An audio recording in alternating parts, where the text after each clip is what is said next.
जब ईश्वर स्वभाव से निराकार है, आकार में है ही नहीं, आकारवान नहीं है, तो आप जब उसे आकार देंगे तो कौन सा आकार देंगे? मेरा कोई चित्र आपके पास न हो, मुझे आपने न देखा हो, तो मेरे शरीर के चित्र का निर्माण भी आप कैसे करेंगे? और करने का आधार क्या होगा? चित्र का निर्माण और आपका निर्माण दोनों तो दो बातें हैं ना यहाँ पर। हाँ, मेरे शरीर का निर्माण, चित्र तो मेरा, तो आप चित्र क्या बनाएंगे? कौन सा चित्र बनाएंगे? आप मेरा कौन सा चित्र बनाएंगे?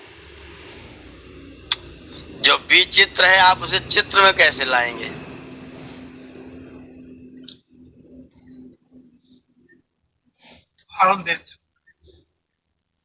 निकालो है जगह। विगतः चित्रेभ्यः असौ विचित्रः, जो चित्र में है ही नहीं विचित्र, आप उसे चित्र में लाएंगे।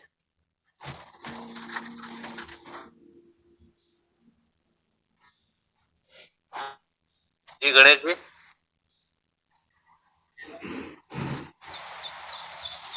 जी नमस्ते।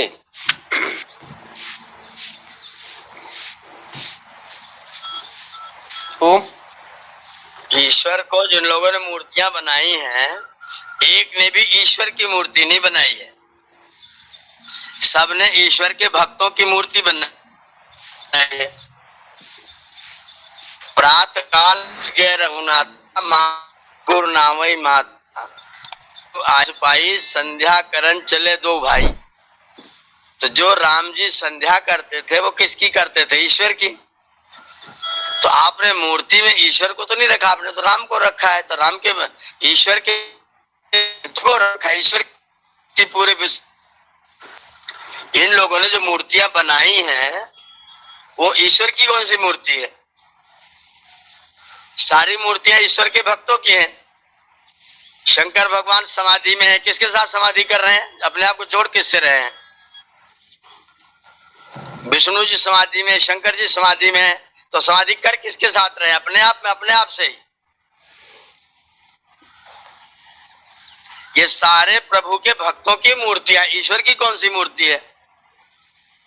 किसी से पूछिए ईश्वर की मूर्ति कौन सी है?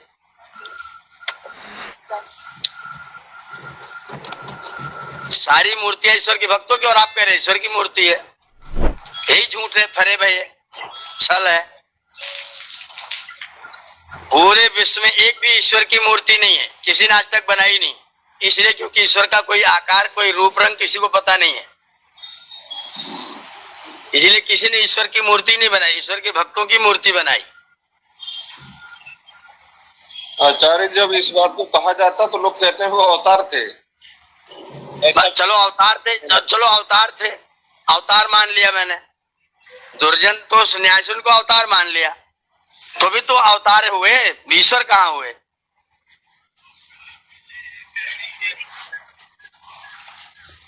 अवतार मान लो तो भी तो अवतार हुए,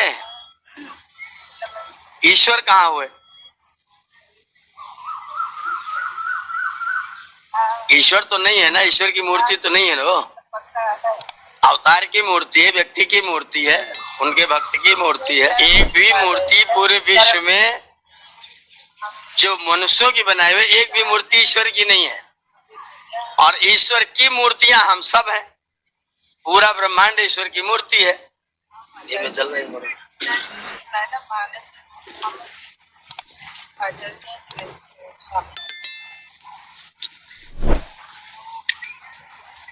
ईश्वर की बनाई हम सब मूर्तियां हैं, और ईश्वर की कोई मूर्ति नहीं है जो हमारी बनाई हुई है। हमारी बनाई ईश्वर के भक्तों की मूर्तियां हैं। अवतार मान ले तो भी अवतार की मूर्ति है, ईश्वर की नहीं है। ये हो गए 19, और अगर इसमें आप जोड़ना चाहेंगे तो 5 स्थूल भूतों को जोड़ दीजिए तो 20 हो जाएगा, एक आप जुड़ जाएंगे 21 हो जाएंगे। फिर मन बुद्धि चित्त अहंकार को छोड़ देंगे, फिर अगर उनको जोड़ेंगे फिर 24 तत्व हो जाते हैं। परमात्मा पुरुष को लेकर के सांख्य दर्शन जो 25 तत्व वर्णित है, फिर वो 25 पूरे हो जाते हैं। 5 ज्ञानेंद्रिय, 5 कर्मेंद्रिय, 5 सूक्ष्म, 5 स्थूल और 1 आप। 21 हो गए इस तरह से। तो ये 7 गुणा 3 हो गया।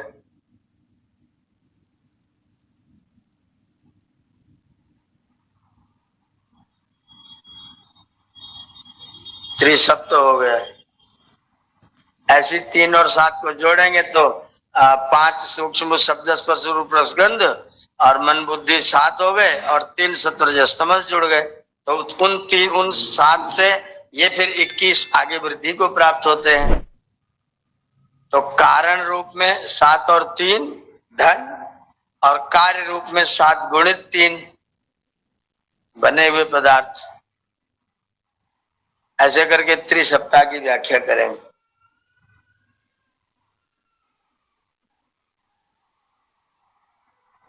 तो जी 5 ज्ञानेंद्रियां और 5 कर्मेंद्रियां और 5 सूक्ष्म, 5 स्थूल, जी 20 और 1 आप जी प्रचलित किया हुआ है। वो श्री सूक्त वेद में नहीं है, वो इनके द्वारा कुछ जोड़े हुए भी श्री सूक्त है। इन लोगों ने कुछ मंत्रों को उसमें जोड़ भी लिया है, वैसे श्लोक बना करके भी श्री सूक्त के नाम से प्रचलित कर दिया है।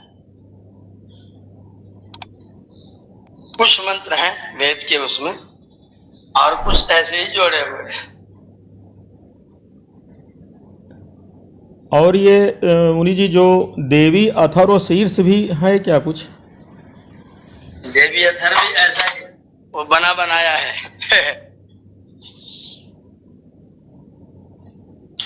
देवी अथर्व शीर्ष भी ऐसे ही बना बनाया है।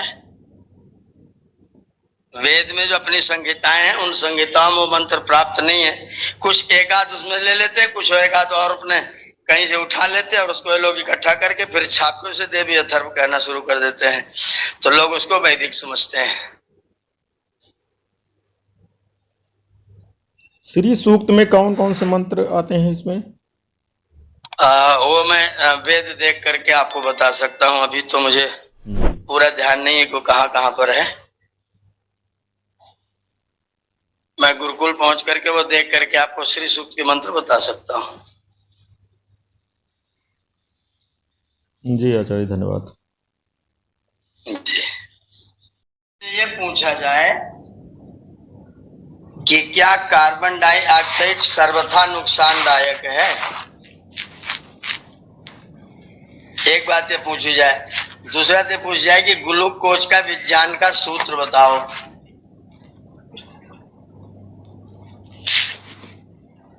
ग्लूकोज का विज्ञान का सूत्र क्या है? और वाराणसी के रोहिणिया क्षेत्र के हैं, मौर्य बाहुल्य क्षेत्र है, उसमें ये मुकेश जी यज्ञ का प्रचार करते हैं और वो समाज में कहते हैं कि यज्ञ नहीं करना चाहिए, इससे कार्बन डाइऑक्साइड जो कि जीवन हानि कर सकता है।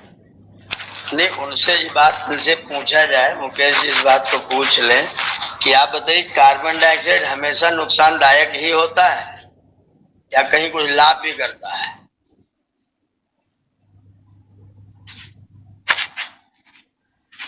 और दूसरा, विज्ञान में जो ग्लूकोज का सूत्र है उसमें C6H12O6 सूत्र है विज्ञान का, और C माने कार्बन है, H माने हाइड्रोजन है, O माने ऑक्सीजन है। ऑक्सीजन, हाइड्रोजन और कार्बन तीनों मिलकर के तो आपको ग्लूकोज देता है।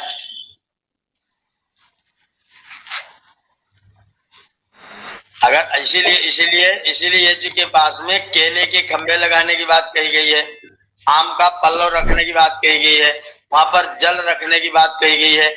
जल में H2O है, हाइड्रोजन ऑक्सीजन जल में है, और आपने लकड़ी जलाया, कार्बन पैदा हुआ, कार्बन हाइड्रोजन ऑक्सीजन में मिलेगा तो ग्लूकोज बन जाएगा। तो नुकसान किधर से होगा?